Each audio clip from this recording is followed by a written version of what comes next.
friends, it's Nicole from Flower Hill Farm. One of my biggest struggles flower farming over the last few years is the capability to keep my flowers cool.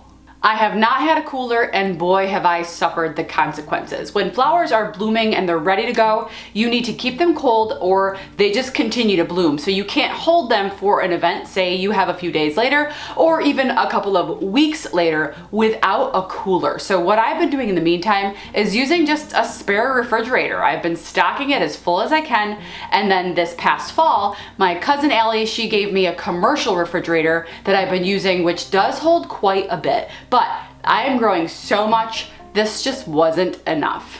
Experts in the field like Sunflower Steve and Dave Dowling have urged me on more than one occasion, before I grow anything else, you gotta get a cooler.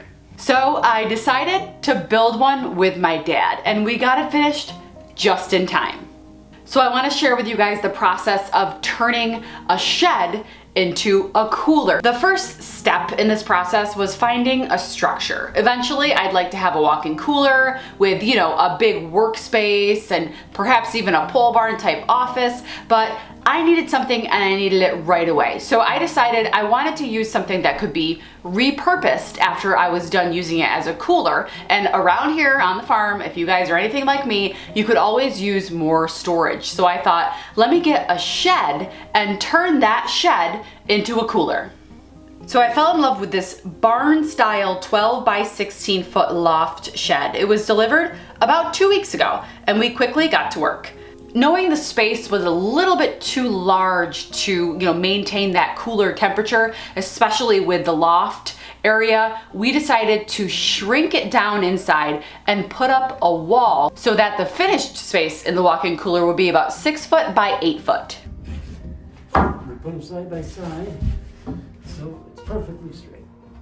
So my dad is an electrician by trade, but he has built 4 homes from the ground up, mostly by himself, so he knows a thing or two about building a wall. We decided to have the door push in, and we placed it in the middle of the new wall. I thought about having it pull out to maximize the space that I had inside the cooler, but I knew the other side of this shed where we were not going to have the cooler, I didn't want it to get crowded and have to worry about being able to pull the door open, so I thought pushing it in would be the safest bet. So that's the route that we took.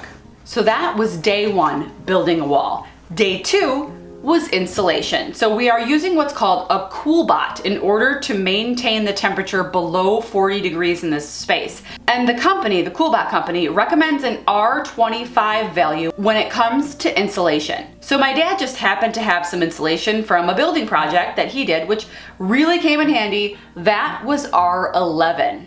And this was something I could install on my own, so I did. I cut the insulation and I stapled it to the wall. Okay, so my in-laws actually got me this amazing flashlight thing. It's the biggest flashlight I've ever seen for my birthday last year. And it actually extends and you can tilt the head and stuff. They got it for me for when I harvest in like the early morning hours or the nighttime, because we were having to drive vehicles down and turn the headlights on for me to harvest sometimes early in the morning or late at night. So this is day 2 of cooler build, and I'm going to finish installing the insulation.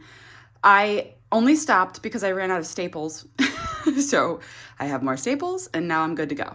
I have vivid memories of when I was a kid of helping my dad put up insulation in one of his buildings that he built, and I was itchy and scratchy for days. So I made sure when I was working with this product that I had not only the goggles and gloves on, I was wearing a mask because I know how irritating this stuff can get. It was still even a bit itchy on my arms, but anyway, it's done, and I think I did an okay job. Okay, I have all of the walls insulated except for this little corner. I'm not going to waste a papered piece there, and then 2 little spots that I've got to shove some insulation. I'll just use this extra stuff, and then we have to back this with foam board. That way we have the insulation has something to sit on. So that's it. I'm standing in my walk-in cooler. Day 3 was foam board insulation. Nice, yeah. So in order to reach that R25 value for the insulation, we decided to cover the walls with a 2-inch rigid faced foam board. Now that has an R value of R13, so 11 plus 13, 24, getting pretty close. This process took a little bit longer because we needed to do a lot of measuring to measure out the foam board to make sure it fit very nice and snugly into the wall. Oh, and I forgot to mention, my dad put in several 2x4 pieces because he didn't like the way the corners were built. He said the corners were not built properly on the shed, so he needed to add corner pieces. It also gave us something to nail the foam board into. We also decided to cut out the space for the air conditioner. I went ahead and I measured the air conditioner, and we figured out exactly what the size needed to be into the wall. Let's squeak in. Ready? Whoop, there she is. So day 4, now we needed a door. Well, my dad just happened to have an old bedroom door lying around that was perfect for the job, but because the wall was short, we needed to cut it down to size. Not a problem at all. So after we fit the door in, my dad added some weather stripping to all 4 sides so we didn't lose any cold air through the small cracks around the door. So while Dad and I were working on the door, my husband Brad was hooking up the CoolBot. It's a super simple device that basically tricks the air conditioning unit to continue to run below its normal capacity. The CoolBot uses multiple sensors, a heating element, and a programmed microcontroller to direct your air conditioner to operate in a way to cool the room down to 36 degrees. Normally, your air conditioner couldn't do that, but this CoolBot, it makes it possible. So as soon as we turned the CoolBot on in less than half hour, I had a walk-in cooler. Okay, so now that I showed you guys the process, let's go check it out. Okay, here's the shed. It's right next to the chicken coop, if you couldn't tell where it was.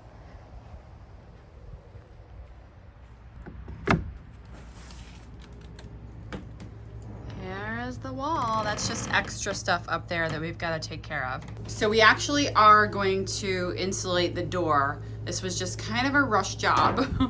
So here is inside the cooler right now, and this is after the Bouquet bar that we just had. We have a lot of stuff happening here. Lots and lots of stuff. Actually, because I just had the door open a couple times, it's actually 41 degrees in here right now, which is fine. So in here I have a ton of tulips. Those are daffodils that I just harvested. Those are for my CSA members on Tuesday. These are lily bulbs. So those are staying in here because I need to succession plant them. And here I have the Queen of the Night tulips. Where are they? I harvested those the other day. Those are gonna be, those are exciting. People love those ones. So anyway, these are just a ton of tulips. These are the Icon ones. Those are beautiful. Just so many tulips in here, guys. I'm gonna be able to, oh, here we go, blinking again. So here it is. Here's the walk-in cooler. I'm so excited.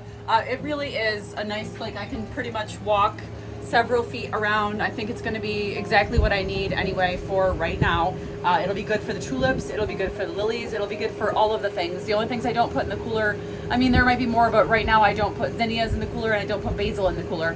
I'm not harvesting either one of those yet, so I don't have to worry about it. So I have the tulips in here, I have the daffodils in here, and I will also bring other things that I harvest in here. Yeah. And guess what? It also feels real good to come on here. Oh! The flashlight is, the battery's low. My dad is gonna install a light in here, and we are gonna put plastic beadboard, like a finished wall, up on here to give it that finished look. We're not there yet. So anyway, it's a work in progress. I just wanted to share with you guys, it's almost done. Really, all we have to do is put the beadboard up and insulate the door. And my dad actually has to put the outlet in here. Right now we're running this off an extension cord, so he's gonna come back this week and actually put the electric in. We just needed something quick because I had thousands of tulips and I would harvest them. I go, Dad, we just need something, otherwise I'm gonna lose thousands of tulips. So thank you, Dad. This is a project that would not have happened without my dad, so I love you. Anyway, guys, thanks for sticking around. We'll see you soon. Can you guys mind your own business? This has nothing to do with you. Oh my goodness. We have an audience. Okay, so here, oh, the light's blinking.